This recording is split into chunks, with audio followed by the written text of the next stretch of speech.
Good morning. आवाज आ रही? Hello. Yes sir, good कोई मॉर्निंग डाउट है सर। तो पूछ लें अब तक। डाउट है किसी को? सर एक बार cancellation of E way bill बताना। 24 घंटे के अंदर आप कैंसिल कर सकते हैं। उसमें ये था, एक बार जनरेट होने के बाद 24 घंटे के अंदर कोई कैंसिल करवा सकता है, उसके बाद नहीं कर सकते आप। सर मतलब सप्लायर या कोई भी करा सकता है ना, रेसिपिएंट? हाँ, ठीक है सर। लग रहा है कि उसकी इंफॉर्मेशन मैच नहीं हो रही है, गलत जनरेट हो गया, वो कैंसिल करवा दीजिए। तो सर इसमें मतलब जो बनाएगा वो ही करेगा या कोई और भी कर सकता है? जैसे 3 जने हैं ना, ट्रांसपोर्टर, रेसिपिएंट और सप्लायर। जो जनरेट करेगा ऑब्वियसली वही कैंसिल करेगा। हाँ सर। और कोई डाउट है किसी को? सर कोई पास में ही है तो, डिस्टेंस अगर कम नहीं हो तो? डिस्टेंस कम नहीं हो मतलब? गुड्स की वैल्यू तो अगर 50,000 से ज्यादा हो, लेकिन अगर डिस्टेंस कम हो फिर 24 घंटे में कैसे करेगा सर कैंसिल? हाँ, तो नहीं हो पाएगा। सामान ही पहुंच गया तो कैंसिल क्यों करोगे आप? कैंसिल तो तब होगा जब गलत जनरेट हो गया हो, या आपको लग रहा है कि रिक्वायरमेंट नहीं हो सामान को ले जाने की, तो कैंसिल करोगे आप। या गलत डिटेल चली गई है तो।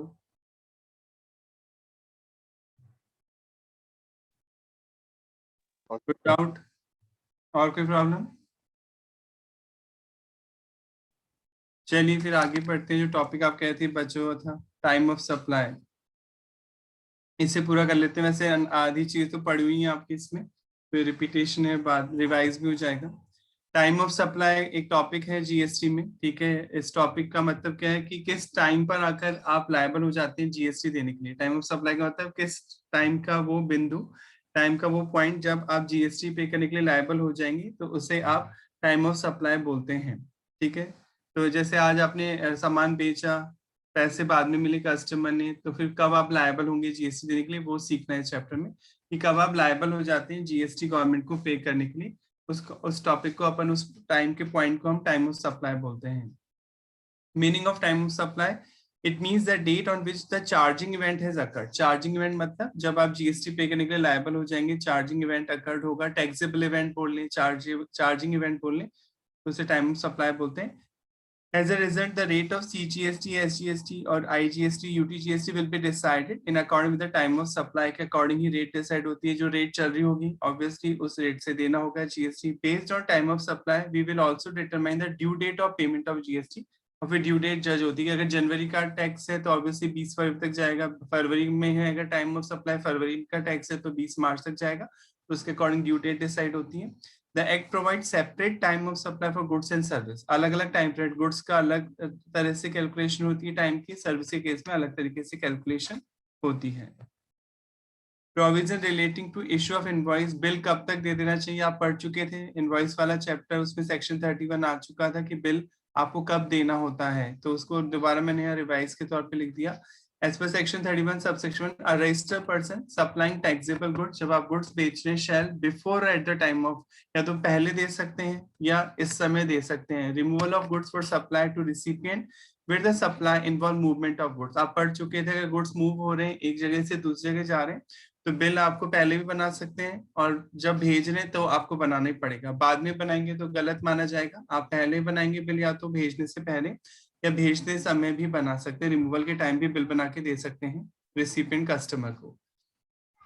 और अगर आप वहीं से डिलीवरी दे रहे हैं कस्टमर को, तो फिर आप वहीं हाथों हाथ बना के दे देंगे बिल। डिलीवरी ऑफ गुड्स और making available there of to recipient in any other case. Issue tax invoice आपको देना होगा, शोइंग द डिस्क्रिप्शन, उसमें डिस्क्रिप्शन होगा क्या चीज दे रहे हैं, क्वांटिटी लिखी होगी, वैल्यू ऑफ गुड्स लिखा होगा, टैक्स चार्ज कितना है thereon, and such other particular as be prescribe. वो सब बातें लिखी होंगी, जीएसटी नंबर, डेट वगैरह जो आप पढ़ चुके हैं, जो लिखनी जरूरी होती है बिल में। Provided that the central government में मतलब चाहे तो, on the recommendation of the council, council के कहने पर, बाय नोटिफिकेशन के थ्रू स्पेसिफाई कर देगी वो कैटेगरी ऑफ गुड्स और supplies in respect of which tax invoice shall be issued, कि आपको बिल बना के देना है with in such time and in such prescribe. यानी गवर्नमेंट कोई डिफरेंट टाइम पीरियड पे डिसाइड कर सकती है कि भैया इस टाइम में आपको बिल बनाकर देना होगा। तो ये तो आप पढ़ चुके थे सेक्शन 31 इनवॉइस वाले चैप्टर में, कि बिल कब बनाना होता है। अगर आप मूवमेंट करवा रहे हैं गुड्स का, एक जगह से दूसरी जगह भेज रहे हैं, तो या तो पहले बना के दे दीजिए कस्टमर को, या भेजते समय बनाना पड़ेगा आपको। और अगर मूवमेंट नहीं करवा रहे, कस्टमर सीधे आपकी शॉप पे आके डिलीवरी दे रहा है, तो जिस टाइम आप डिलीवरी दे रहे हैं, अवेलेबल करवा रहे हैं गुड्स कस्टमर को, उस टाइम आपको बिल बनाकर देना होगा। यहाँ तक तो शायद आ ही गया होगा, पहले भी आप पढ़ चुके हैं। आगे क्या, जल्दी बोलो। Yes sir. चलिए अब मेन चैप्टर यहाँ से शुरू होगा। As per section 12 time of supply in case of goods, goods पे सेक्शन 12 है। सेक्शन 12 आपको बताता है कि किस दिन आप जीएसटी देने के लिए लायबल हो जाते हैं, कैसे टाइम डिसाइड होता है। The liability to pay tax on goods shall arise at the time of supply, जब आप सप्लाई करेंगे उस टाइम आपको जीएसटी देना होगा, as determine according with the provision this section. और सेक्शन 12 के अकॉर्डिंग वो टाइम डिसाइड होगा, कैसे जज होता है वो time. Time of supply of goods shall be earlier of the following dates, इनमें से जो भी डेट पहले होगी उस दिन माना जाएगा कि आपने गुड्स सप्लाई कर दिए और फिर आपको जीएसटी देना होगा। The date of issue of invoice by the supplier, या तो जिस दिन आपने बिल बनाया, और the last date on which he is required under subsection section 31 to issue the invoice with respect to supply, या जिस दिन आपको बिल बना देना चाहिए था। यानी या तो जिस दिन आपने बिल बनाया, जैसे मैं मूवमेंट करवा रहा हूँ गुड्स का, इधर से उधर भेज रहा हूँ, मतलब मुझे परसों भेजना है सामान, मतलब मान लेते हैं जयपुर से दिल्ली भेजना है, दिल्ली, तो मैंने बिल आज भी दे सकता हूँ, बिल आप पहले भी बना के दे सकते हैं कस्टमर को, पर परसों तो मुझे देना ही पड़ेगा ऑब्वियसली। वो 31 में जो टाइम पीरियड आपने ऊपर पढ़ा, ये रिमूवल से पहले भी दे सकते हैं या रिमूवल के टाइम तो देना ही पड़ेगा। तो इन दोनों में से जो भी डेट हो वो ले लेंगे पहले। और date on which the supplier receive the payment with respect to supply, या पेमेंट पहले दे दिया हो कस्टमर ने आपको, विच एवर इज अर्लियर, यानी आपने बिल जिस दिन दिया हो या तो वो वाला दिन, या जिस दिन दे देना चाहिए था, अगर बिल नहीं दिया था तो जिस दिन दे देना चाहिए था, किस दिन दे देना चाहिए था, जब आप रिमूव कर रहे हैं उस टाइम तो देना ही पड़ेगा, या तो वो वाला दिन, या जिस दिन आपको पेमेंट दे दिया कस्टमर ने वो वाला दिन, विच एवर इज अर्लियर, जो भी पहले हो उसे टाइम ऑफ सप्लाई माना जाएगा और आप जीएसटी देने के लिए लायबल हो जाएंगे, प्रोवाइडेड दैट। पर ये चीज ध्यान में रखने की, वही 1000 वाला पॉइंट आप पहले पढ़ चुके हैं। मान लीजिए मैंने किसी को सामान बेचा 10,000 का और उसने मुझे 10,500 रुपए का पेमेंट कर दिया, 10,500 मुझे पे कर दिए, जबकि देने तो उसे 10,000 ही थे। अब कस्टमर ने मुझे 500 रुपए ज्यादा दे दिए, तो फिर आपके पास ऑप्शन है, या तो आप 500 रुपए अभी दे सकते हैं, या आप जब 500 रुपए का बिल बनाएंगे अगले महीने जब सप्लाई करेंगे तो 500 रुपए एडजस्ट होंगे, तब भी बना के बिल दे सकते हैं। ये चीज है लिखी हुई है जो आप पहले भी पढ़ चुके हैं। प्रोवाइडेड दैट, ये चीज ध्यान में देने की है, where the supplier of taxable goods receive an amount up to 1,000 rupees in excess of the amount indicated in tax invoice, bill जितने का है उससे कस्टमर ने 1,000 रुपए तक ज्यादा आपको एडवांस दे दिया है, the time of supply to the extent of such excess amount shall at the option of the said supplier, आपके पास ऑप्शन है, कंपल्शन नहीं है, be the date of issue of invoice in respect of such excess amount, आप चाहें तो जब bill बना के देंगे उस 500 रुपए का तब आप जीएसटी दे देंगे, अभी देने की आपको जरूरत नहीं है। कोई प्रॉब्लम? वैसे अभी आप पढ़ेंगे और पढ़ चुके हैं, एडवांस में कोई जीएसटी लगता ही नहीं, तो ये पॉइंट इरेलीवेंट हो जाएगा, पर ये एक्ट में लिखा हुआ है, इसे पढ़ाना पड़ता है। पर नोटिफिकेशन गवर्नमेंट ने अलग से निकाल के आप पढ़ चुके हैं, एग्जाम कर दिया कि अगर आप गुड्स बेचते हैं और आपको अगर एडवांस मिल जाता है, चाहे 1 रुपए मिले चाहे 1 करोड़, आपको कभी भी एडवांस पे जीएसटी नहीं देना होता है। Explanation 1 for the purpose of clause A and clause B supply, जो आपने क्लॉज ए और बी में पढ़ा कि किस दिन आप लायबल हो जाते हैं जीएसटी देने के लिए, या तो जिस दिन आपने बिल बना के दिया वो वाला दिन, या जिस दिन कस्टमर ने आपको पैसे दिए वो वाला दिन, विच एवर अर्लियर, जो भी पहले होता है उसे टाइम ऑफ सप्लाई बोलते हैं और आप जीएसटी के लिए लायबल हो जाते हैं। तो क्लॉज ए और बी में supply shall be deemed to have been made to the extent it is covered by invoice और as the case may be the payment. ठीक, इस लाइन को आप समझाइए, देखिए लॉ को कैसे पढ़ते हैं, लॉ में अब इसी तरह से लिखा होता है। क्या कह रही है लाइन, कोई बताना चाहे? पॉइंट ए और बी तो पढ़ ही लिया आपने ऊपर, इनके लिए बोल रहे हैं, कोई भी बताना चाहे?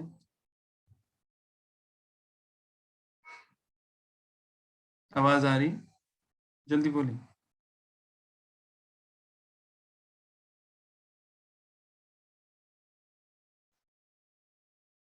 आवाज नहीं आ रही क्या? जल्दी बताएं, दिमाग लगाइए, सबके पास है, कोशिश करिए।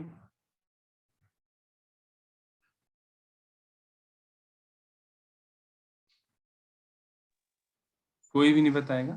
सर मतलब सप्लाई है ना, या तो वो इनवॉइस में जितनी लिखवाई है उतनी हुई है, या फिर जितना अपन को पेमेंट रिसीव हुआ है उतनी सप्लाई मान लेंगे अपन।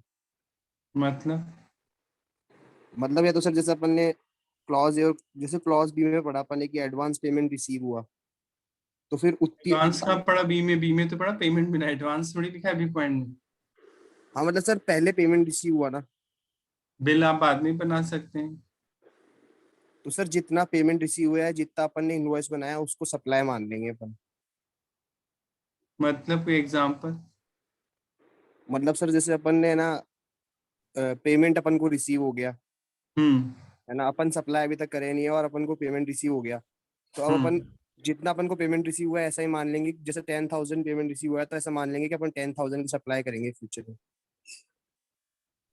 10,000 की सप्लाई की है। सही बोल रहे हैं, हाँ थोड़ा काफी हद तक राघव। मतलब इस पॉइंट में लिखा हुआ है, पढ़ता हूँ हिंदी बना देता हूँ, हिंदी बना के जल्दी समझ में आ जाता है। For the purpose of clause ए में पढ़ा था जिस दिन आपने बिल दिया हो। क्लॉज बी में पढ़ा था जिस दिन आपको पेमेंट मिला हो। Supply shall be deem to have been made, माना जाएगा आप सप्लाई कर चुके हैं। डी मतलब अज्यूम किया जाएगा आप कर चुके हैं। टू द एक्सटेंट, उस हद तक। It is covered by invoice, जितना बिल में अमाउंट मेंशन किया गया है, और एज अगेन जितना आपको पेमेंट मिला है। ऑब्वियसली ऐसा ही होता है। जैसे मान लीजिए आप मेरी शॉप पे शॉपिंग करने आए, मैं एक बिजनेसमैन हूँ, आप सामान खरीद रहे हैं और मैंने आपको बिल दिया 10,000 रुपए का, तो यही मानेंगे ना जीएसटी वाले की मैंने 10,000 का सामान बेचा है। इनवॉइस में जितना मैंने इंडिकेट किया है, तो ये डीम टू बी अज्यूम होगा मैंने आपको 10,000 का सामान बेचा है। ये थोड़ी कि मैंने बेचा 8 का होगा बिल 10 का दिया होगा, या बेचा 15 का होगा बिल 10 का दिया होगा। तो यही अज्यूम किया जाएगा हमेशा कि जितना आपने बिल दिया है उतना आपको आपने सप्लाई की होगी ऑब्वियसली। या फिर आपने मुझे पैसे दे दिए पहले, मान लेते हैं 7,000 रुपये आपने दिए थे, तो 7,000 रुपये का भी मैं आपको एक प्रूफ के तौर पे डॉक्यूमेंट दूंगा। जब कोई बंदा आपको पहले पैसे दे देता है मतलब काम करने से पहले, तो आप बिल तो देते नहीं है, एडवांस माना जाता है एक तरह से इसको। तो फिर आप उसे क्या देंगे प्रूफ के तौर पे, जल्दी बताइए, पढ़ चुके हैं आप। 7,000 रुपये आप मुझे पहले देंगे सामान मिलने से पहले, तो मैं आपको प्रूफ के तौर पे कुछ डॉक्यूमेंट तो इशू करूंगा ही, वरना आप ऐसे थोड़ी एडवांस दे देंगे हवा में। कल मैं मुकर गया तो मैं आपको क्या दूंगा बिल की जगह? Receipt voucher sir. जी, जोर से बोल। Receipt voucher. बिल्कुल सही, रिसिप्ट वाउचर पढ़ चुके हैं आप। इनवॉइस वाला चैप्टर आप कई बार पढ़ चुके हैं, बार बार मैं रिवाइज कराता रहता हूँ, और अच्छी बातें याद हो गई कई बच्चों को कि अगर कोई आपको एडवांस दे देता है और आपने अभी सर्विस या गुड्स नहीं दी है, उसको एडवांस दिया है, तो आप बिल तो देंगे नहीं अभी, आप उसे रिसिप्ट वाउचर देंगे। उसे बोलते हैं रिसिप्ट वाउचर, प्रूफ के तौर पे आप रसीद देंगे तो उसे रिसिप्ट वाउचर बोलेंगे। और अगर आप बाद में वो आपसे काम नहीं कराना चाहता है या अपने पैसे वापस लेना चाहता है, तो आप प्रूफ के तौर पर रिफंड वाउचर देते हैं, जो आप पढ़ चुके हैं। रिसिप्ट वाउचर एडवांस के केस में दिया जाता है, और जब पैसे लौटाते हैं, आप काम नहीं कर रहे किसी का, वो बंदा अपने पैसे आपसे वापस मांग रहा है, तो आप रिफंड वाउचर देते हैं। डिलीवरी चालान, जब सामान इधर से उधर जा रहा है, अदर देन सप्लाई, सेल की वजह से नहीं जा रहा है, किसी और रीजन से आप सामान इधर से उधर भेज रहे हैं, या तो सेल्स रिटर्न हो रही है, या जॉब वर्कर को भेज रहे हैं, या good Saint on approval basis पे जा रहा है, तो भी आप बिल नहीं बनाते हैं। तो आप क्या बनाते हैं, जल्दी बताइए। डिलीवरी चालान। बिल्कुल, तो डिलीवरी चालान आपको जनरेट करना होता है जीएसटी पोर्टल पे जाके, आपको डिटेल देनी होती है कि हम सामान इधर से इधर भिजा रहे हैं, ये चालान का नंबर ये है। और अगर आप कंपोजिशन स्कीम में आते हैं, सेक्शन 10 आपने अडॉप्ट कर रखी है, या नोटिफिकेशन नंबर 2/2019 अपने ऊपर अप्लाई करवा रखा है, तो आप बिल ऑफ सप्लाई देते हैं।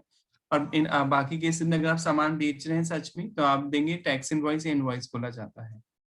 तो जितना आप बिल बनाएंगे या जितना आप बताएंगे जीएसटी वालों को, उतना ही माना जाएगा आपने सप्लाई किया है। इस लाइन का मतलब ये था। आगे पढ़ते हैं। Explanation 2, for the purpose of clause B. Clause B में क्या था, जिस दिन आपको पेमेंट मिल गया हो, the date on which supplier receive the payment shall be. अब से पेमेंट की डेट कौन सी लेंगे, तो जैसे मान लीजिए डेटर ने आपको चेक दे दिया, कई कस्टमर चेक भी दे जाते हैं, तो आप अकाउंट्स 11th क्लास से पढ़ रहे हैं, मान लीजिए किसी डेटर ने आपको 1 लाख का चेक दिया, आज 17 मई है, 17 मई है, और 1 लाख का चेक मिला, आप बैंक में जमा कराएंगे 20 मई को, और 22 मई को खाते में पैसा आया अकाउंट में। टाइम लगता है, चेक में 1-2 दिन लग जाते हैं। तो फिर पेमेंट की डेट क्या मानेंगे, तो फिर जीएसटी वालों ने आपको बताया कि पेमेंट की डेटा ने चेक 17 तारीख को दिया, आपने बैंक में जमा कराया है 20 मई को, अकाउंट में पैसे आए हैं 22 मई को, तो डेट कौन सी ली जाएगी। तो उन्होंने बोला कि जिस दिन आप अज्यूम कर रहे हैं, जब आपको चेक मिला होगा, तो आपने बुक्स में एंट्री तो करी होगी, 11th से पढ़ रहे हैं। जब चेक देता है कस्टमर, तो अपन बुक्स में एंट्री करते हैं, cheque in hand account debit to creditor, जो भी उसका नाम है।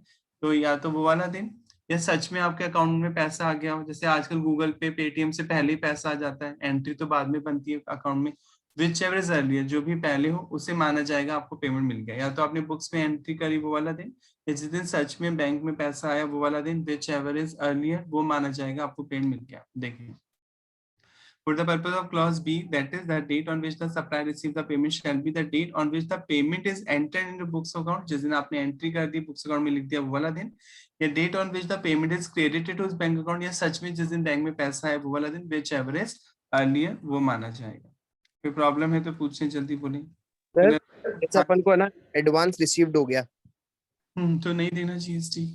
हाँ सर, लेकिन जैसे अगर उसने इनवॉइस तब इश्यू करेगा ना, वो जब वो सप्लाई करेगा, तो हाँ, उसी जब टाइम वो दो ही गया मान लेंगे ना टाइम ऑफ सप्लाई। हाँ, तब मानेंगे टाइम ऑफ सप्लाई। और सर उसी केस में है ना उसने ज्यादा पेमेंट कर दिया था, लेकिन अपन ने सप्लाई कम किया है इनवॉइस में ना, तो जो एक्सेस पेमेंट किया है उसका तो अपन बाद में मानेंगे ना, जब वो सप्लाई होगी एक्सेस पेमेंट की। हाँ, वो भी एडवांस ही हो गया, जब एक्सेस पेमेंट होता है एडवांस ही मानेगा जाएगा वो। हाँ सर ठीक है sir.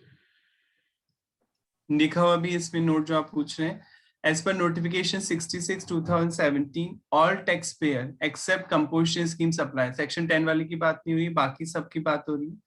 exempted from paying GST at the time of receipt of advance, आपको एडवांस में कोई जीएसटी नहीं देना है, एग्जाम कर दिया गवर्नमेंट ने।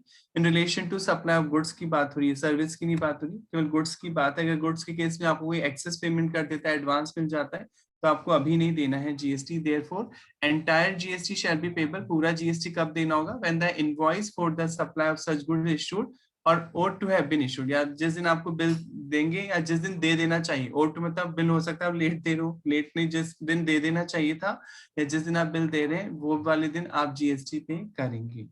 जैसे ought to भी मतलब बिल कब दे देना चाहिए, जब आप पढ़ चुके हैं आप सेक्शन 31, अगर आप रिमूव कर रहे हैं गुड्स तो उसी टाइम देना होगा बिल, या पहले भी दे सकती है, थोड़ी बाद में दोगे वो तो गलत माना जाएगा। जिस दिन दे देना चाहिए था वो वाले दिन आपको देना होगा जीएसटी।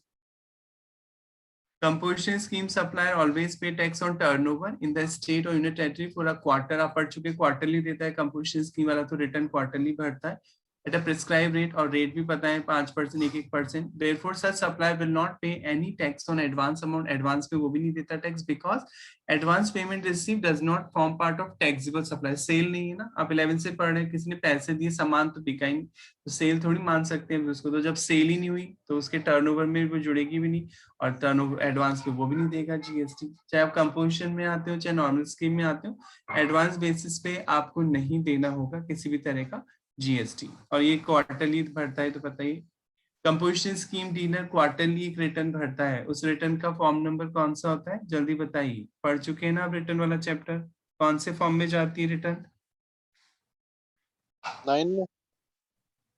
तारीफ तो करनी होगी, 9 में तो एनुअल रिटर्न जाती है, क्या हो रहा है 4 में। जी?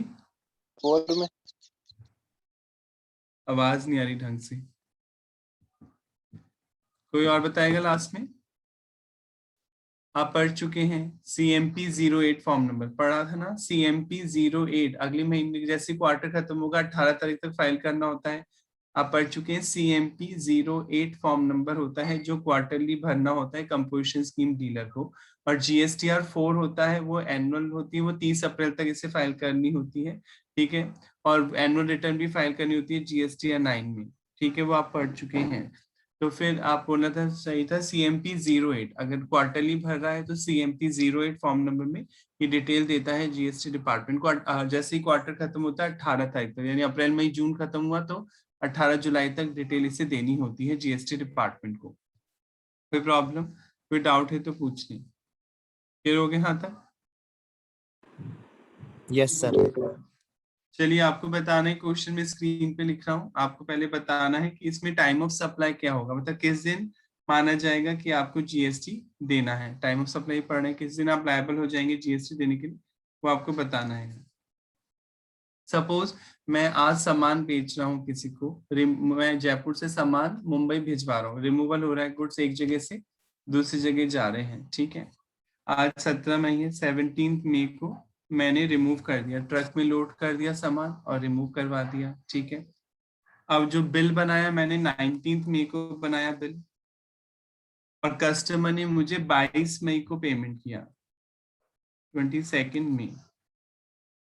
आपको बताना है किस डेट को माना जाएगा टाइम ऑफ सप्लाई? 19 में। जी 19 मई 19 मई, ओके। और सर 17 में 17 मई, 17 मई मूव हुए हैं, 19 मई को बिल बनाया है, 22 मई को पेमेंट मिला है। जल्दी, और कोई बताना चाह रहा है? सर 17 में। 17 में।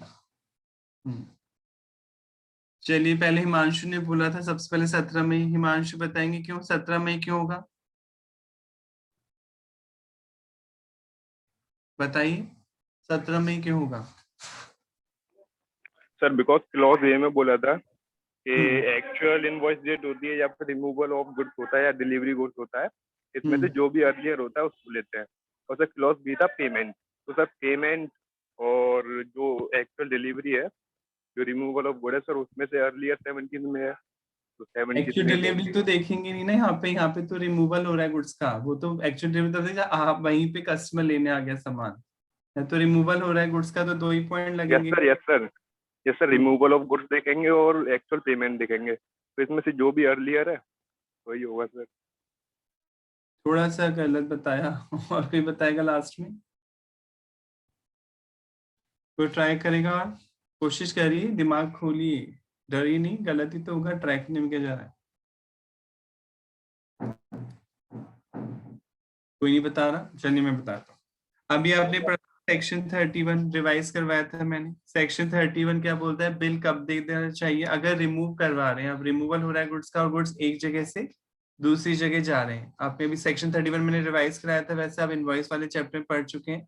तो आपने पढ़ा था बिल कब देना होगा, या तो पहले दे सकते हैं बिफोर, बिल पहले भी दिया जा सकता है, ठीक है, या जिस दिन आप रिमूव कर रहे हैं उस दिन तो देना ही पड़ेगा, क्योंकि रूल है वो मानना ही पड़ेगा जीएसटी को। या तो पहले दे सकते हैं बिल, या रिमूवल के दिन दे सकते थे, ठीक है। यानी 17 मई को भी दे सकता हूँ मैं बिल, और 17 मई से पहले भी दे सकता हूँ।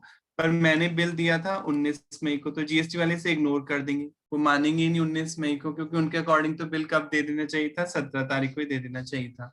आप भले ही बाद में दे रहे हो, वो आपकी गलती, पर वो तो 17 को ही मान के चलेंगे कि बिल 17 को ही दे देना चाहिए था कायदे से, तो 17 ही लेंगे, 19 को काउंट ही नहीं करेंगे। और दूसरा पॉइंट था, ए वाला पॉइंट तो हो गया कि जिस दिन आपने बिल दिया। दूसरा पॉइंट था जिस दिन आपको पेमेंट मिला। पेमेंट कब मिल रहा था? 22 तारीख को। इन दोनों में अब क्या होगा? Comparison, which ever is earlier, which ever is earlier, तो आंसर होगा 17 मई। आगे क्या समझ में? जल्दी बोले एक तो। Yes sir. कोई डाउट है किसी को? कोई प्रॉब्लम है तो पूछने अभी भी नहीं है डाउट? चलो आगे, चलिए फिर आगे बढ़ते हैं। नेक्स्ट एग्जांपल, कस्टमर ने आपको 22 तारीख को पेमेंट कर दिया और 25 तारीख को आपने उसे गुड्स की डिलीवरी दी। पेमेंट हो गया 22 तारीख को, 25 तारीख को गुड्स की आपने डिलीवरी दी है। बिल बना दिया था आपने 21 मई को ही, 21 मई को बिल बन गया था, इनवॉइस 21 मई को बना था, पेमेंट मिला था 22 तारीख को, डिलीवरी दी है गुड्स की आपने 25 तारीख को। क्या होगी टाइम ऑफ सप्लाई की डेट? सर 21 में 21st। 21 में 21st। Yes sir. सही है, बिल्कुल ऑब्वियसली 21st होगी सर। अभी पढ़ा, या तो जिस दिन बिल बना के दिया वो वाला दिन, या जिस दिन आपको पेमेंट मिला वो वाला दिन। डिलीवरी से मतलब ही नहीं यहाँ पर, ठीक है। विच एवर इज अर्लियर, तो आंसर होगा 21 मई टाइम ऑफ सप्लाई माना जाएगा। यानी आप 21 मई को जीएसटी देने के लिए लायबल हो जाएंगे। तो 21 मई को जब मैं जीएसटी देने के लिए लायबल हो जाऊंगा, ठीक है, मान लेते मैंने 1 लाख का सामान बेचा था सपोज, और रेट 10% थी जीएसटी की, तो 10,000 रुपए का जीएसटी में लायबल हो गया देने के लिए। यही हुआ मतलब टाइम ऑफ सप्लाई में। ये तो पढ़ रहे हैं कि किस दिन आप लायबल हो जाएंगे जीएसटी देने के लिए। तो ये आपने आंसर बताया मुझे। अभी 21 मई को हम लायबल हो गए सर, 10% के हिसाब से 10,000 रुपए का सामान है, ठीक है। अब क्वेश्चन उठता है किस दिन जमा कराना होगा? जल्दी बताइए। आज ही देना होगा जीएसटी? फिर चुप हो गए। कब देना होगा जीएसटी?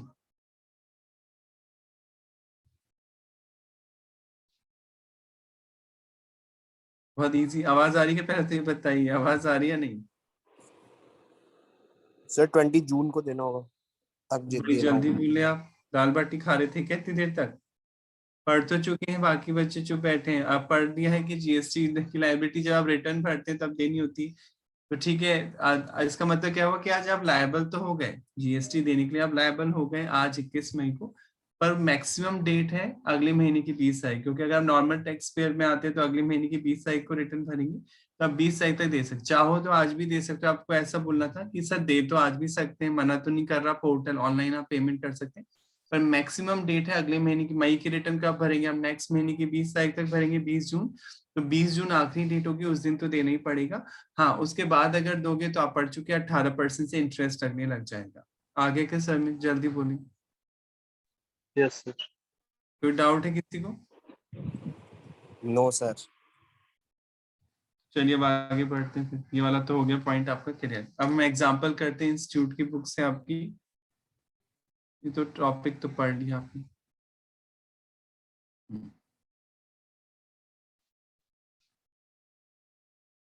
एग्जाम्पल 1 पे आ जाइए। ये रहा, देखिए एग्जाम्पल 1 दिख रहा है क्या स्क्रीन पे? पहले तो ये बताएं। Yes, sir. देखिए example 1, P of Chennai supply goods to B Bengaluru. तो आप समझ जाएंगे मूवमेंट होगा, चेन्नई से सामान बेंगलुरु जाएगा तो मूवमेंट होगा ऑब्वियसली यहाँ गुड्स का। P has to send the goods for delivery from Chennai to Bengaluru, ठीक है। P sent the goods to be on 30th October 2017, 30 अक्टूबर को आपने गुड्स भेजना स्टार्ट किया उसको, तो आप बिल 30 अक्टूबर को भी दें, 30 अक्टूबर को तो खैर देना ही पड़ेगा कंपलसरी, 30 अक्टूबर से पहले भी दे सकते हैं।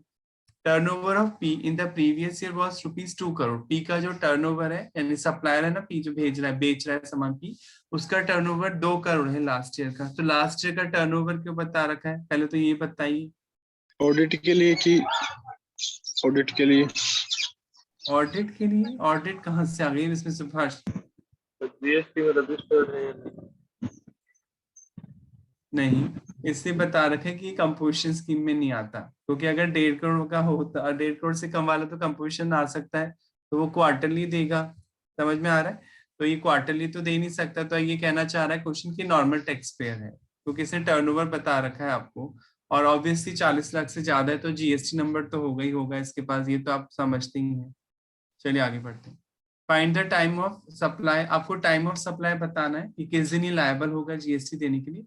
इन द फॉलोइंग डिफरेंट स्कैनियो, हर क्वेश्चन को अलग मानते हुए 3 सिचुएशन दे रखी, आपको तीनों में आंसर बताना है। पहला कॉलम है रिमूवल ऑफ गुड्स किस दिन हुआ, दूसरा कॉलम है date of issue of invoice कब बनाया, तीसरा कॉलम है लास्ट डेट कब बिल बन जाना चाहिए था, और date on payment in enter books account, कब आपने बुक्स में पेमेंट मिलने की एंट्री की, date on which the payment के बैंक में किस दिन पैसा है। ये तो क्वेश्चन है, और लास्ट के दो कॉलम आंसर के हैं। तो पहले हम क्वेश्चन वाले में ध्यान देते हैं। पहला केस, 30 तारीख को गुड्स रिमूव हो गया, वो तो खैर उसने ऊपर ही बता दिया था कि 30 को गुड्स रिमूव कर रहे हैं। बिल बनाया है आपने 30 अक्टूबर को, अच्छी बात है, रिमूवल वाले दिन तो बनाना ही पड़ेगा, उससे पहले ही बना सकते थे। Last date for issue tax invoice, last date 30 अक्टूबर थी बिल बनाने की, और आपने बना भी दिया था।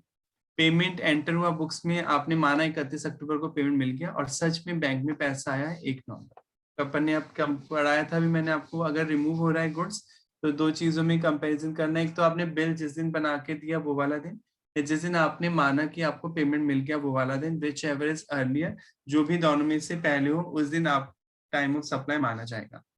तो इस क्वेश्चन में आपने बिल कब तक बन जाना चाहिए था, या तो रिमूवल से पहले बना सकते थे या रिमूवल वाले दिन बना सकते थे। तो आपने रिमूवल वाले दिन बनाया था 30 अक्टूबर, तो सही किया, सही टाइम पे बनाया बिल, तो इस पर टिक कर दिया। कंपैरिजन के लिए काम में आएगी चीज। अगर मान लीजिए आप 28 अक्टूबर को बिल बना दे तो 28 अक्टूबर लेता मैं, जो पहले भी तो बना सकते हैं बिल, ठीक है। दूसरा था कि जिस दिन बैंक में पैसा आया आपके पास, जिस दिन आपने माना कि पैसा मिल गया, पैसा कब माना जाता है मिल गया, या तो जिस दिन आपने बुक्स में एंट्री की, 31 अक्टूबर को आपने एंट्री की बुक्स में कि पैसा मिल गया, या जिस दिन बैंक में पैसा आया, सच में बैंक में पैसा आया 1 नवंबर को, यही पढ़ा था। विच एवर इज अर्लियर, इन दोनों में से जो पहले हो, यानी जिस दिन आपने बुक्स में एंट्री की या तो वो वाला दिन, या जिस दिन सच में बैंक अकाउंट में पैसा आया वो वाला दिन, विच एवर इज अर्लियर। तो इसमें अर्लियर कौन सा है, 31 अक्टूबर, तो मैं 31 अक्टूबर की डेट दूंगा। अब ये हो गई पेमेंट मिलने की डेट, ये हो गई बिल देने की date, whichever is earlier. तो आंसर क्या होगा, जल्दी बोलें। 30 अक्टूबर। 30 अक्टूबर, 30 अक्टूबर है आंसर, देखिए 30 अक्टूबर है date of issue of invoice. आगे के सर में पहले तो जल्दी बोले हाँ या ना। Sir yes sir. दूसरा केस लेते हैं हम। 30 अक्टूबर को रिमूव हुआ goods, date of issue of invoice 2 अक्टूबर, नवंबर आपने गलत लेट बिल दिया तो इस डेट को तो देखेंगे नहीं जीएसटी वाली, क्योंकि गुड्स जब रिमूव होता है तो या तो रिमूवल से पहले देना पड़ता है बिल या रिमूवल के टाइम। आपने लेट दिया तो वो इस डेट को देखेंगे नहीं। अब बिल कब तक दे देना चाहिए था, 30 अक्टूबर तो हमें पता ही है। पेमेंट वही सेम चीज, पेमेंट मिला है आपने बुक्स में एंट्री करी 31 अक्टूबर को, अज्यूम कर लिया मिल गया, जबकि बैंक में पैसा आया है 30 नवंबर। तो वही चीज अपन कंपैरिजन होंगे जब गुड्स का रिमूव कर रहे हैं इधर से उधर। तो अपन ने पढ़ा था या तो जिस दिन बिल दिया आपने वो वाला दिन, तो बिल इसने लेट दिया, कोई कायदे से बिल कब देना चाहिए था, या तो रिमूवल से पहले दे सकते हैं, रिमूवल के टाइम तो देना ही होगा। पर आपने तो 2 नवंबर को दिया, क्वेश्चन बोल रहे हैं 2 नवंबर को आपने इशू किया बिल, तो टैक्स वाले देखेंगे नहीं अब लेट देंगे, तो वो तो हमेशा मानेंगे जब दे देना चाहिए था लास्ट डेट 30 अक्टूबर ही लेंगे, 30 अक्टूबर तक तो देना ही था आपको। और वही सेम चीज या तो जिस दिन आपने अपनी बैंक बुक्स में एंट्री की वो वाला दिन, या जिस दिन सच में बैंक में पैसा आया वो वाला दिन, विच एवर इज अर्लियर, जो भी पहले हो। तो फिर ये 31 अक्टूबर। अब इन दोनों में कंपैरिजन होगा, which ever is earlier, answer वही 30 अक्टूबर आएगा। फिर प्रॉब्लम है क्या, जल्दी बोले हाँ या ना। तो फिर पहले वाले एग्जांपल में आपने 17 मई क्यों लिया सर, उसमें तो रिमूवल 19 को हो रहा था ना। रिमूवल 19 को नहीं हो रहा था, इनवॉइस 19 को दिया था मैंने, रिमूवल तो 17 को ही हो रहा था। ठीक है, ओके सर। थर्ड सिचुएशन देखिए क्वेश्चन में, 30 अक्टूबर को रिमूवल हुआ है गुड्स का, आपने 28 अक्टूबर को बिल दे दिया, अच्छी बात है, पहले भी दे सकते हैं बिल, पहले तो दे ही सकते हैं बिल। और लास्ट डेट थी बिल देने की 30 अक्टूबर, तो पता ही है लास्ट डेट तो 30 अक्टूबर है। पेमेंट बुक्स में एंटर हुआ, आपने माना 27 अक्टूबर को पेमेंट मिल गया, जबकि बैंक में पैसा 26 अक्टूबर को ही आ गया था। तो अब हम करेंगे इस क्वेश्चन को सॉल्व, इजी है वैसे तो। पहला पॉइंट क्या था, जिस दिन आपने बिल दिया या जिस दिन दे देना चाहिए था बिल, आपने रिमूवल के टाइम भी दे सकते हो, रिमूवल से पहले, तो इसने तो रिमूवल से पहले ही दे दिया बिल। ठीक है, कब दिया आपने, 28 अक्टूबर, तो 28 अक्टूबर ले ली पहली डेट, रिमूवल से पहले तो दे ही सकते हैं, तो ये वाली डेट। या जिस दिन आपने अज्यूम किया कि आपको पैसा मिल गया, पैसा मिलने की डेट दो में से जो पहले हो, एक तो जिस दिन आपने बुक्स में एंट्री की, बुक्स में आपने एंट्री करी है 27 अक्टूबर को, आपने माना कि 27 अक्टूबर को पैसा मिल गया, जबकि बैंक में पैसा 26 अक्टूबर को आ गया था। तो हमने पढ़ा था या तो जिस दिन बुक्स में एंट्री की वो वाला दिन, या जिस दिन सच में बैंक में पैसा आया वो वाला दिन, विच एवर इज अर्लियर, इन दोनों में से जो पहले हो वो पेमेंट की डेट मानी जाएगी। तो इन दोनों में से जो पहले वो 26 अक्टूबर हो गया। तो अब इन दोनों डेट में होगा कंपैरिजन, या तो जिस दिन बिल दिया वो वाला दिन, या जिस दिन पेमेंट मिला वो वाला दिन, which ever is earlier, answer होगा 26 अक्टूबर। कोई डाउट है तो पूछ रहे, जल्दी बोले। आगे क्या, आवाज नहीं आ रही। Yes sir. Next example, mister Ram sold goods to mister Shyam worth ₹5 lakh. Ram ने श्याम को 5 लाख का सामान बेचा। The invoice was issued on 15 November, 15 तारीख को बिल दे दिया। The payment was receive on 30 November, payment मिला 30 नवंबर को। Goods were supply on 20 November, और गुड्स आपने बेचे हैं 20 नवंबर को। Find the time value of supply निकालिए, और प्रीवियस ईयर का टर्नओवर राम का 172, यानी ये भी नॉर्मल टैक्स पेयर है, कंपोजिशन में नहीं आता। ठीक है, तो अभी आपने पढ़ ही लिया था कि जिस दिन बिल पहले तो दिया ही जा सकता है, बिल आपने पहले दे दिया, इस केस में 20 नवंबर को सामान बेचा है, पर बिल आपने 15 तारीख को दे दिया है, तो 15 लेंगे अपन डेट। ठीक है, 20 को आप देखेंगे नहीं। और जिस दिन पेमेंट मिला, पेमेंट कब मिल रहा है, 30 नवंबर। इन दोनों में कंपैरिजन कर लेंगे, विच एवरेज अर्लियर, आंसर होगा 15 नवंबर। आगे क्या, जल्दी बोलें। Yes sir. Yes sir. चलिए आगे बढ़ते हैं। थर्ड आपसे हो ही जाएगा, एग्जाम्पल कुछ खास नहीं है, वही चीज है, एक एडवांस वाली। ये तो कंपोजिशन स्कीम वाले की डिटेल दे रखी है, ये वाली, ये भी वही है। फोर्थ इलस्ट्रेशन आप कर लेना, नहीं हो तो पूछ लेना, अगर मैं ही करूँगा प्रैक्टिस नहीं होगी। सर तो हाँ जी बोलिए। सर जैसे ये तो आ गया, पर लेकिन सर प्रेजेंट कैसे करेंगे, मतलब जैसे बुक में दिया हुआ वैसे ही, या फिर जैसे आपने करवाया था जैसे whichever भी सर लिया, तो वैसे स्टेटमेंट में। नहीं, बुक में जैसे दे रखा है आप ऐसे लिख दीजिएगा एग्जाम में। Okay sir. क्योंकि आप अपने इंस्टीट्यूट की बुक फॉलो करेंगे तभी मार्क्स मिलेंगे अच्छे, क्योंकि इंस्टीट्यूट यही चाहता है कि इंस्टीट्यूट की लैंग्वेज मैच होनी चाहिए आपकी आंसर वाली लैंग्वेज से। तो सर फिर टेबल बना के करें जैसे बुक में गिवन है।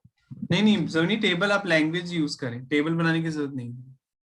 ठीक है सर, ओके। लैंग्वेज मैच होनी चाहिए, और 100% नहीं हो रही तो 60-70% लैंग्वेज मैच होनी चाहिए आपकी। चलिए ओके सर।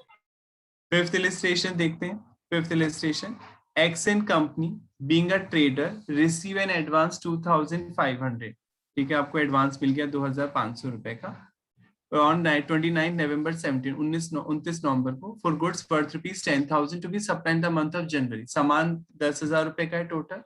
नवंबर में कोई बंदा आपको 2,500 रुपए एडवांस दे गया और उसने बोला जनवरी में सामान की डिलीवरी दे देना। टोटल 10,000 का सामान, यानी 7,500 बाद में देगा वो, एडवांस तो 2,500 दे गया। आपको बताना है find the following time of supply, तो आप पढ़ ही चुके हैं। ठीक है, टाइम ऑफ सप्लाई के एडवांस बेसिस पे तो देना ही नहीं होता है जीएसटी। जब आप इसका सामान देंगे उस टाइम ही बिल बनेगा तो तब देंगे, तो ऑब्वियसली जनवरी माना जाएगा टाइम ऑफ सप्लाई, 29 नवंबर माना नहीं जाएगा। पहला आंसर आगे के समय जल्दी बोले पहले तो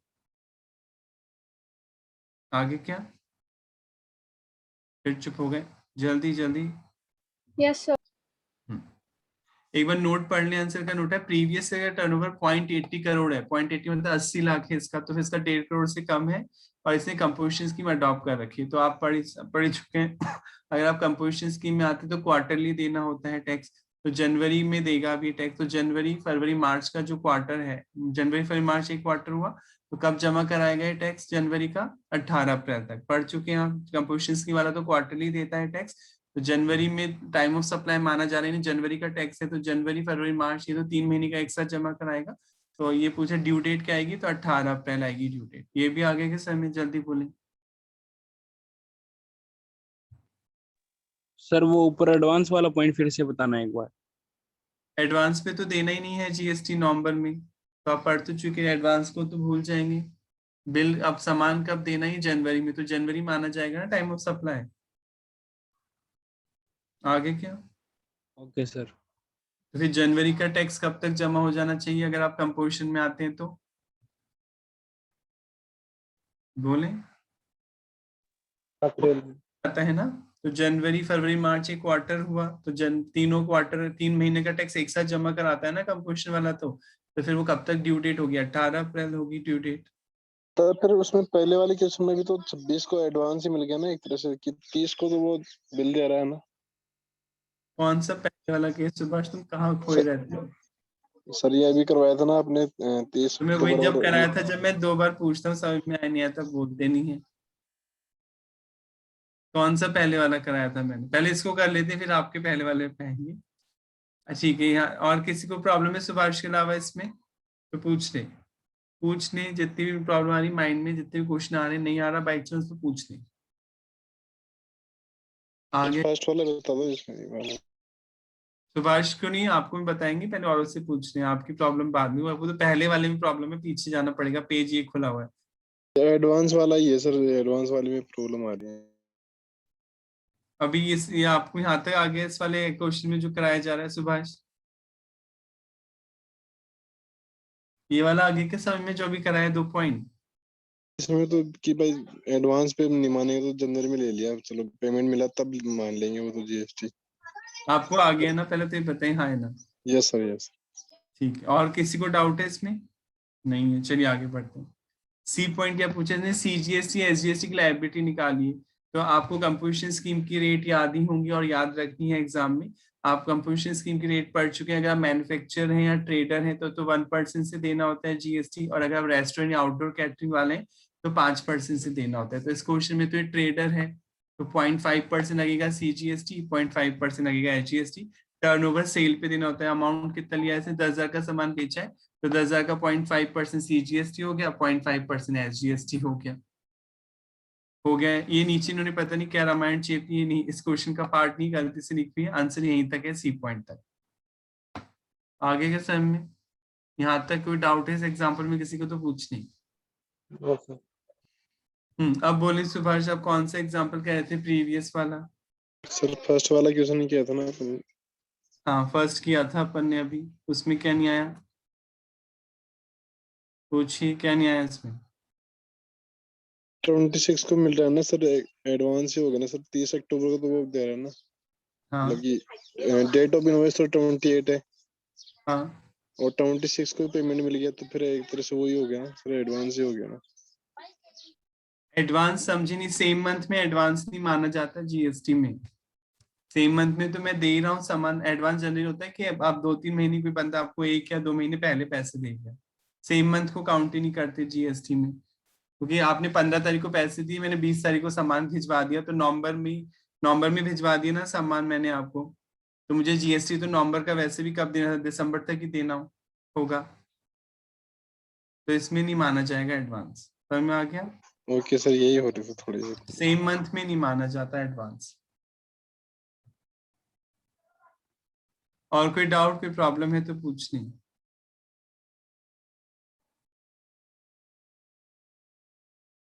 चलिए मैं पूछ लेता हूँ, आपको नहीं है प्रॉब्लम, ठीक है मेरी बारी, क्वेश्चन पूछ लेते, देखते कौन बता पाता है। प्रैक्टिस वाले नहीं, अब तो ओरल वाले पूछ लेंगे।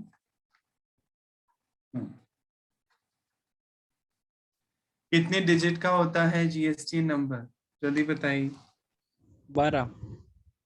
कौन बोला 12 है ना, पढ़ लो। और कोई? 15। बिल्कुल सही, 15 डिजिट का होता है, पढ़ तो चुके हैं आप। पहले 10 डिजिट तो इनकम टैक्स के पैन नंबर के ही होते हैं, जो इनकम टैक्स डिपार्टमेंट आपको देता है। नेक्स्ट 5 डिजिट यूनिक होते हैं, जो जीएसटी डिपार्टमेंट आपको अलॉट करता है। तो इस तरह से 15 डिजिट का होता है आपका जीएसटी नंबर।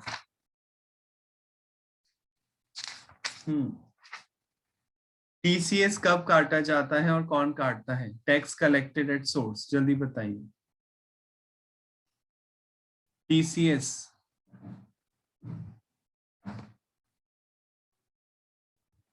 कोई नहीं बता रहा, कोई भी ट्राई करना चाहे? सर ईसीओ कट करते हैं, electric commerce operators, electronic commerce operators. कब कट करता है? हमेशा ही, या एक लिमिट है, इससे ज्यादा होने पे कट करेगा?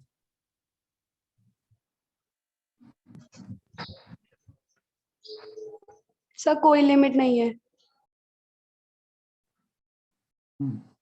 सही है, ठीक है। ये आप पढ़ चुके हैं टीसीएस की जो tax collection source section 52, TDS तो सेक्शन 51 पे है, और टीसीएस सेक्शन 52 आप पढ़ चुके हैं कि अगर आप इलेक्ट्रॉनिक कॉमर्स ऑपरेटर हैं और आप किसी का सप्लायर का सामान बेचते हैं अपनी साइट के थ्रू, जैसे अमेजोन की बात हो रही, फ्लिपकार्ट की बात हो, इन सब की, तो फिर आप जो पेमेंट मिलेगा आपको बायर से, और उस तो आप जब सप्लायर को पेमेंट करेंगे, चाहे 1 रुपए का करें चाहे 1 करोड़ का, लिमिट तो कुछ भी नहीं है, पर जितना भी पेमेंट आप सप्लायर को कर रहे हैं कस्टमर से लेके, उस पे आपको 1% से टीसीएस काटना पड़ेगा, 0.5% सीजीएसटी, 0.5% एचजीएसटी, और आप बाकी रिमेनिंग अमाउंट सप्लायर को दे देंगे। यानी बायर से पैसा लेगा पहले अमेजोन, फिर उस सप्लायर को जब पेमेंट करने जाएगा तो उस पर 1% टीसीएस काट कर सप्लायर को पेमेंट करेगा, और जो टीसीएस का पैसा काटा वो सप्लायर के नाम से जीएसटी डिपार्टमेंट में जमा करा देगा। और कोई लिमिट नहीं है, चाहे 1 रुपए का बेचा चाहे 1 करोड़ का, तब टीसीएस काटा जाएगा। अब क्वेश्चन उठता है टीसीएस कब नहीं काटेगा इलेक्ट्रॉनिक कॉमर्स ऑपरेटर? सर जब कैश ऑन डिलीवरी पे कोई ट्रांजैक्शन होती है तब, क्योंकि वो डायरेक्टली कटेगा। सर जब डायरेक्ट सप्लायर पेमेंट कलेक्ट करता है कस्टमर से। ये बोलिए आप भी, जो पहले भी बोलना चाहते हैं, जब डायरेक्ट कस्टमर पेमेंट, जो है कस्टमर से सप्लायर पेमेंट ले रहा है, ऑर्डर अमेजोन के थ्रू बुक हो रहे हैं, तो अमेजोन के थ्रू बुक हो रहे हैं, पर जो पैसा कलेक्ट कर रहा है बाहर से सीधे सप्लायर कलेक्ट कर रहा है, तो नहीं कटेगा टीसीएस। टीसीएस तभी कटेगा जब पहले इलेक्ट्रॉनिक कॉमर्स ऑपरेटर पैसे ले रहा हो बाहर से और फिर सप्लायर को दे रहा हो, तभी वो टीसीएस काटेगा। अगर डायरेक्टली सप्लायर ही बाहर से पैसे कलेक्ट कर रहा है तो उस केसेस में टीसीएस काटने की कोई रिक्वायरमेंट नहीं होती है। जैसे अमेजोन ने आपका सामान बेचा 10 लाख का, और 10 लाख का 1% वो 10,000 रुपए टीसीएस काट लिया उसने आपका, और आपको 9,90,000 रुपए दे दिए। अमेजोन ने आपका सामान बेचा था 10 लाख का था, 10 लाख का 1% टीसीएस 10,000 काट लिया और 9,90,000 रुपए आपको दे दिए। अभी जो 10,000 का टीसीएस काटा, ठीक है, ये आप जब ये कहाँ शो होगा जीएसटी पोर्टल में, जल्दी बताइए, ये कहाँ शो होगा?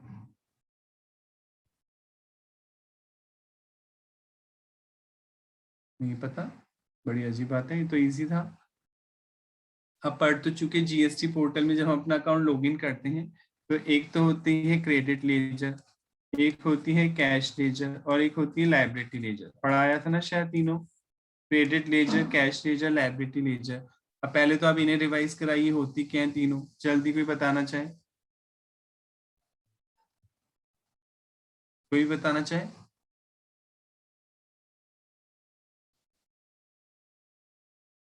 आवाज आ रही है ना? पता चले आवाज ही नहीं आ रही हो।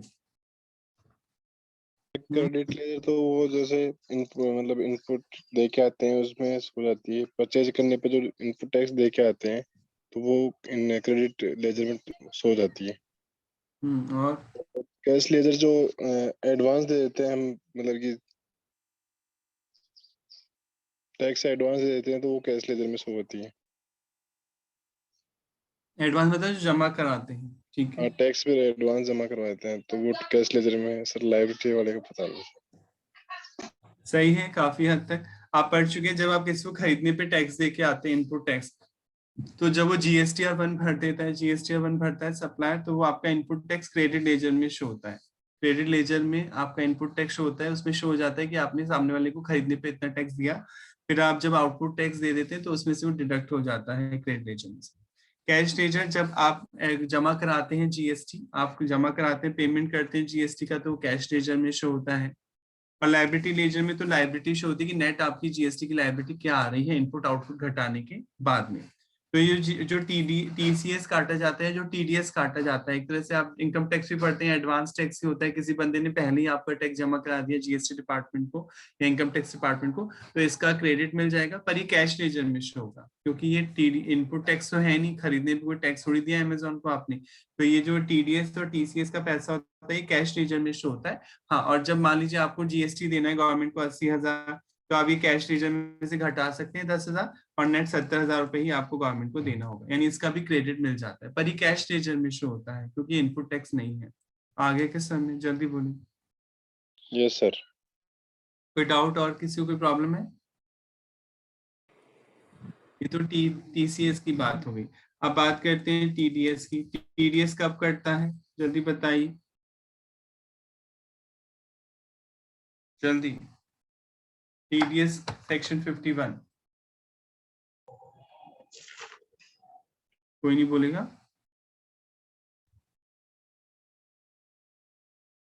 पढ़ तो चुके हैं आप कि अगर आप कोई गवर्नमेंट डिपार्टमेंट है, चाहे वो स्टेट गवर्नमेंट है, चाहे सेंट्रल गवर्नमेंट है, या लोकल अथॉरिटी है, कोई पब्लिक सेक्टर की अंडरटेकिंग है, कोई सोसाइटी है, कोई बॉडी कॉर्पोरेट है, और वो किसी सप्लायर को 2.5 लाख रुपए से ज्यादा का पेमेंट कर रहे हैं। आपने पढ़ा था कि कोई सेंट्रल गवर्नमेंट है, कोई स्टेट गवर्नमेंट है, कोई पब्लिक सेक्टर अंडरटेकिंग है, कोई लोकल अथॉरिटी है, कोई body under any other law establish, जैसे आपका सीए, सीएमए इंस्टीट्यूट, ये सब, ठीक है, या पब्लिक सेक्टर की अंडरटेकिंग है, और किसी सप्लायर से उन्होंने कोई गुड्स या सर्विस ली है, अब वो उसे पेमेंट कर रहे हैं सप्लायर को, और 2.5 लाख से ज्यादा का पेमेंट कर रहे हैं, तो वो उसका टीडीएस काटेंगे 2% से। टीडीएस 2% से कटता है, 1% सीजीएसटी, 1% एसजीएसटी, और ये गवर्नमेंट काटेगा, पीएसयू, कोई सोसाइटी, बॉडी कॉर्पोरेट, ठीक है, म्युनिसिपल अथॉरिटी, ये लोग 2.5 लाख से अगर ज्यादा का पेमेंट कर रहे हैं तो सेक्शन 51 के अकॉर्डिंग ये टीडीएस काटते हैं 2% से, ठीक है।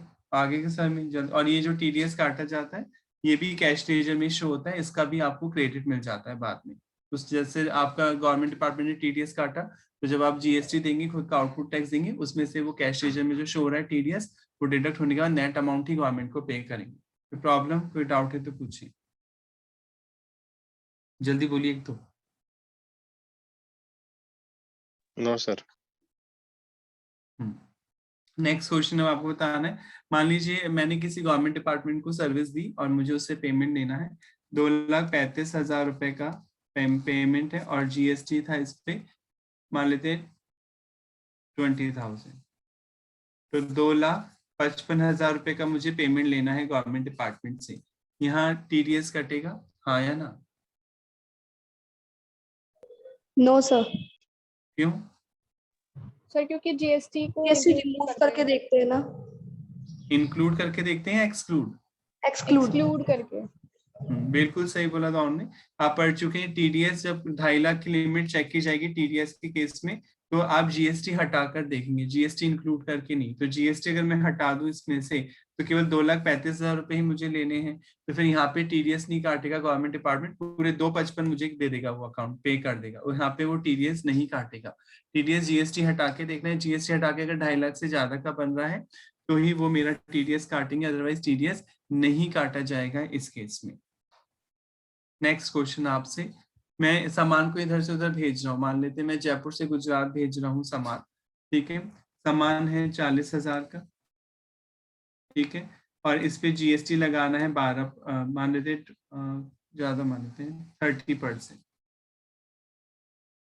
तो 12% जीएसटी हो गया, तो 52,000 का गुड्स हो गया। ठीक है, मैं भेज रहा हूँ इसे गुजरात भेज रहा हूँ। ठीक है, तो क्वेश्चन उठता है यहाँ पर ईवी बिल जनरेट होगा, हाँ या ना? होगा सर, क्योंकि सर क्यों? नेट अमाउंट 52,000 हो गई ना, जीएसटी इंक्लूड करके देखते हैं ये बिल के अंदर। बिल्कुल सही। ईवे बिल में ही ऐसा था कि जीएसटी इंक्लूड किया जाता है, बाकी जगह नहीं था। ईवे बिल में आपको याद रखना है कि जीएसटी का अमाउंट इंक्लूड करके देखना है कि अगर वो 50,000 रुपए से ज्यादा का आ रहा है तो ईवे बिल जनरेट होगा। अगर 50,000 से कम का आ रहा है तो ऑप्शन होगा, आपकी इच्छा है तो करें, इच्छा है तो ना करें, फिर वो कंपल्शन नहीं होता है। राघव शर्मा को आवाज आ रही है? Yes sir. आप ऐसे कोई 4 केसेस बताइए जिसमें ईवे बिल जनरेट नहीं होगा।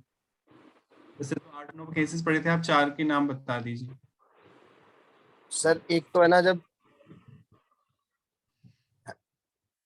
एक तो जब, और कोई 4 पॉइंट बताने, 9-10 पॉइंट पड़े थे, अब तो 4 ही बता दें। एक तो आपने सर, एक पता तो है एलपीजी गैस के सिलेंडर जा रहे हैं, हैंडीक्राफ्ट लिक्विफाइड पेट्रोलियम गैस जा रही है डोमेस्टिक पर्पस, और जो नॉन डोमेस्टिक पर्पस में एग्जेम्प्टेड कैटेगरी उन्हें आप गैस के सिलेंडर जा रहे हैं एक जगह से दूसरी जगह, तो भी जनरेट नहीं होगा। एक आपने पढ़ा था कि ज्वेलरी आइटम जा रहे हैं, ज्वेलरी गोल्ड स्मिथ आर्टिकल जा रहे हैं, ठीक है, कोरल मूंगा जा रहा है, मूंगा बोलते हैं कोरल प्रोडक्ट को, तो भी ईवी बिल जनरेट नहीं होगा। अगर खाली एम्प्टी कार्गो जा रहे हैं, खाली डब्बे जा रहे हैं, खाली सिलेंडर जा रहे हैं, तो फिर वहां पे कोई सामान तो जा नहीं रहा। ठीक है, उन केसेस में भी कोई ईवी बिल जनरेट करने की जरूरत नहीं है। नॉन मोटराइज्ड व्हीकल में जा रहे हैं, बैलगाड़ी पे घोड़ा गाड़ी पे जा रहे हैं, मोटर नहीं लगी हुई है, ठीक है, तो वहां पे भी ईवी बिल जनरेट करने की कोई रिक्वायरमेंट नहीं होती। बहुत सारे पॉइंट पड़े थे, 8-9 पॉइंट आए थे, उसमें से आपको बताए थे। एलपीजी सिलेंडर भेज रहे हैं आप, खाली सिलेंडर या कार्टन भेज रहे हैं आप, ठीक है, और नॉन मोटराइज कन्वेंस में आपका सामान जा रहा है, तो भी ईवी बिल जनरेट करने की जरूरत नहीं है। क्लियर है क्या? राघव शर्मा आ गया?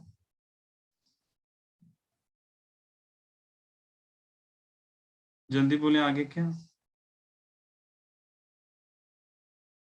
आवाज फिर नहीं आ रही? आ गया सर। चलिए इतना ही करते हैं। कल मैं ईवी बिल के क्वेश्चंस पूछूंगा आपसे, तो कल आप पूरा ईवी बिल का चैप्टर, सब लोगों से कह रहा हूँ रिवाइज करके रखना। ईवी बिल के चैप्टर पूछूंगा मैं आपसे प्रोविजन, ताकि वो ईवी बिल का आपको याद भी हो जाए।